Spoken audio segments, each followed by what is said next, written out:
Welcome to Kaleidoscope. Let's talk. We know it as the Narya, but it is special. Sri Lanka is the only country in the world that is home to a subspecies of the Eurasian Golden Jackal. It is the island's sole wild dog and is the third largest carnivore. But there is very little we know about this magnificent creature. We just know him as the cunning, sly, bad guy in folktales. The Way of the Jackal is a new book published by the Wildlife and Nature Protection Society, co-authored by Utpala Jayavira, Chandika Jayaratne and Professor Sampath Seneviratne. And he is with me today to change what we know about the jackal and that much overlooked Narya. Sampath, welcome to the show. Firstly, what was the most exciting find you had when you were doing this book? We have information now to believe that maybe they are actually genetically wolves as well, but they are the primitive wolves. So they show everything a wolf would show. They are pack hunters, they are highly social, and the babies of the previous litter help the parents to look after their subsequent siblings. So it's a very tight family unit. You never see that in say a leopard. Like leopards, lions. They're charismatic, but they don't have that like human like bonds. Where like a pup would die to save another pup, like of her basically a younger sister or a brother. Similarly, a father would die to save the family. So these are like very much human like traits. So that's the most exciting and most amazing thing that we saw in the field, because we've done a lot of recordings and footages and all. But then they're disappearing. They're disappearing in an alarming rate. Why? We don't know. So what was it like putting this project together with your co-authors? Chandika came to me. He wanted to do a study on rusty spotted cat because it's the smallest cat in the world. So I said, well, I'm not that interested in rusty spotted cat, but if you like to work on jackals, we can work. He said, why jackal? I said, why not? Nobody ever studied Sri Lankan jackal. No study done. And jackal is the only wild dog in Sri Lanka. Nowhere else it is isolated like here. It's an island, no island populations of jackals in the world, and anywhere else they are with wolves and foxes and other jackals and so on. But here it's isolated. And then came Utpala Jayavira later, about 3 years ago, to do a project on bats. She wanted to work on mammals, because my lab is mostly a bird lab. I said, like, look, if you wanted to study jackals, I think I have a project. So that's how this came about. The Way of the Jackal is the untold story of Sri Lanka's wild dog. Why has it taken so long to tell this story? For us, it took a long time, because it took 1 full year for Utpala to do her work, because we've done systematic island surveys of population density. We interviewed lots of people, farmers to forest officers to vets and all kinds of all strata of people, because one good thing is that everybody knows jackal. There's no confusion. Then to find specimens, to do autopsies, we need to find fresh ones. So it took a while, and then it took even more time to put this into so what we wanted to have a book. It's a monograph, but it has science, but at the same time we wanted to have it not kind of filled with jargon. So we tried to dilute, like distilled it to a thing like it's a simple read. So it took a while, and also to add some art, some literature, some poetry, some old stories into it. So it took a while. What makes the jackal so iconic? What is the most iconic or amazing animal in the planet? So the list, the top of the list is the tiger. So as a human, the tiger ranked the top, and then the panda, and then the lion, and then the elephant, leopard, and list goes on. Of the top 10, all mammals, mostly carnivores except the elephant and panda is also a carnivore. And then grey wolf is there as well. One bird, penguin.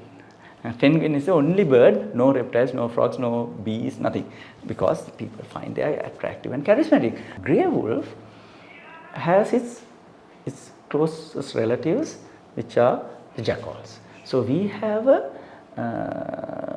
very close relative of one of the most iconic animals in the planet, isolated in our island. Our jackal was considered as an endemic species once upon a time. Now it is considered an endemic subspecies, and as I said earlier, it is the only island subspecies of the jackal in the world, and it is the only dog in the forest. Sampath, the Narya is always the bad man in Sri Lankan folk tales and in lots of fairy tales, for instance. I think, Why is that? Jackal, the grey wolf considered intelligent and wise in its native territories, but jackal, partly it has a jackal. It's a kind of an Asian name where it doesn't have that wow factor. That's one.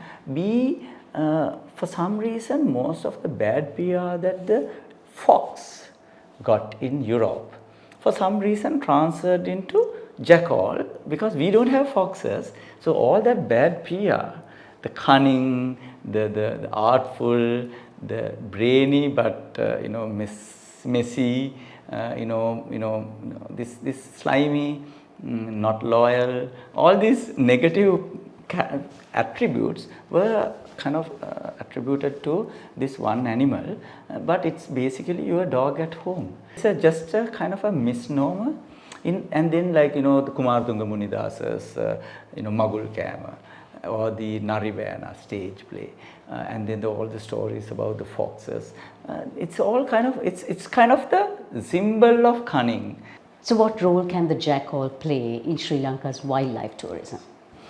Jackal can play few key aspects. I would say three very important aspects to our society. One is its untapped huge potential for our wildlife tourism.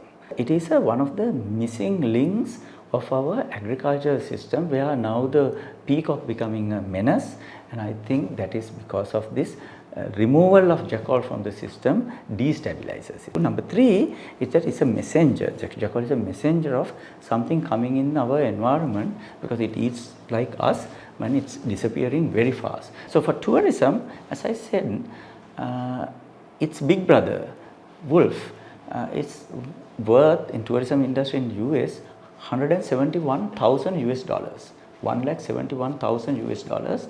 It's its market value in the wildlife tourism industry. In Africa, African wild dog considers the most the animal with the greatest stamina in the planet, and so many extraordinary stories about the African wild dog, despite the fact there's a charismatic megafauna in Africa.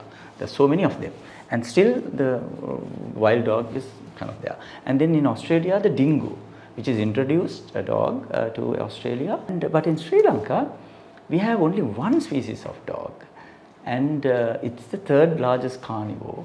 And as I said, carnivores are considered very iconic and charismatic in the global tourism business, and Sri Lanka is one of the top global tourism wildlife tourism destinations, and nobody talks about it. It's amazing how we miss such a big trump. What is special about what you have put together in this book? So we want to rebrand it to show its tourism potential, its importance in mitigating issues of like major issues of farmers with the peacock, and then to highlight its link to the wilderness, because we earlier named this book as the Howl of the Sri Lankan Outback, and last minute we changed the name to The Way of the Jackal after the Day of the Jackal. So what would you like people to know about the jackal, and what should one do when you encounter one maybe? The primitive wolf, I mean phylogenetically it's a primitive wolf, and it is the closest relative of the dog in the forest. So if you are a dog lover, your dog is there, native, in the woods, doing its job. Nobody feeds it, nobody deworm it, nobody gives anything, but it has to outsmart the charismatic, like the big guys, like the leopards, the elephants. It has to live through the weather, and it's there. It's like almost like a small Alsatian dog. It has a good skin, it has a good nice fur. How it does that? So think about it if you see it. And then it's a wolf, like all this big stories about the wolf, the intelligence, the lordship of the wolf, the fear of it. It's there. Like why we don't capitalize it? And then it balances our wilderness. It is especially the howl of the jackal. Anybody who spent time in the Sri Lankan wilderness, could have some memories of this jackal's howl, and it is disappearing fast. So it is kind of a thing about disappearing wilderness of this country, disappearing old ways of this countryside. So we wanted to associate those in a more aesthetic way with the howl and the wilderness and its link, because wilderness is disappearing, the old traditions of living like agriculture is disappearing, so as the wilderness, the howl of the jackal is disappearing. And but it provides a huge potential for our lost economy to rebound. The love and the admiration you have for that jackal is very infectious. Did you know that Kaleidoscope is on Facebook, YouTube, Instagram and LinkedIn? So if you like us, do subscribe and follow us.